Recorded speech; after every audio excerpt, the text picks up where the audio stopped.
Warren Davidson, Ohio's 8th District.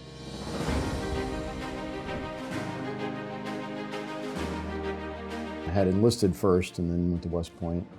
And I thought I'd be a career Army officer, got out and got into business. Thought I'd be spending the rest of my working career in business, and then got into the race, filed about 10 minutes before the deadline and won a 15-way primary. Actually, Jim and one of his people on his team stopped in to meet me, and I had a mutual friend who said, you guys should connect. And we met him, and he goes, well, who are you going to back in this congressional race? I'm like, well, you're the political guy. Who are all the conservatives going to get behind?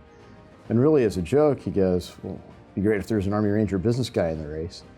And so we laughed because it's crazy. And I went home and told my wife about my day, and I thought she would laugh. And she goes, well, what'd you tell him? I said, well, I told him it's crazy because it is. And then we laughed. She goes, it's not crazy. You'd be great at that. You should call him back.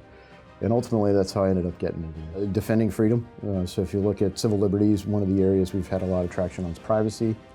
It's probably the most infringed upon freedom right now. Sound money, which involves inherently fiscal policy, monetary policy, both aren't going really well.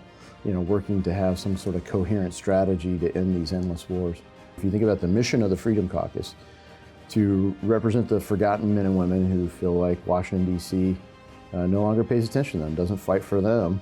There's a lot of overlap between the forgotten men and women that the Freedom Caucus set out to represent and the people that really, truly turned out and became active participants in the electoral process that truly make up the new Republican Party.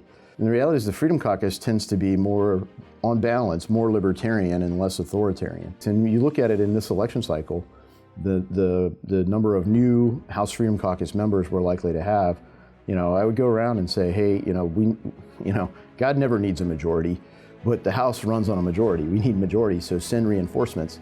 And they're not just sending Republicans, they're sending House Freedom Caucus members, solid conservative people that are here to fight for principles, not just to be here.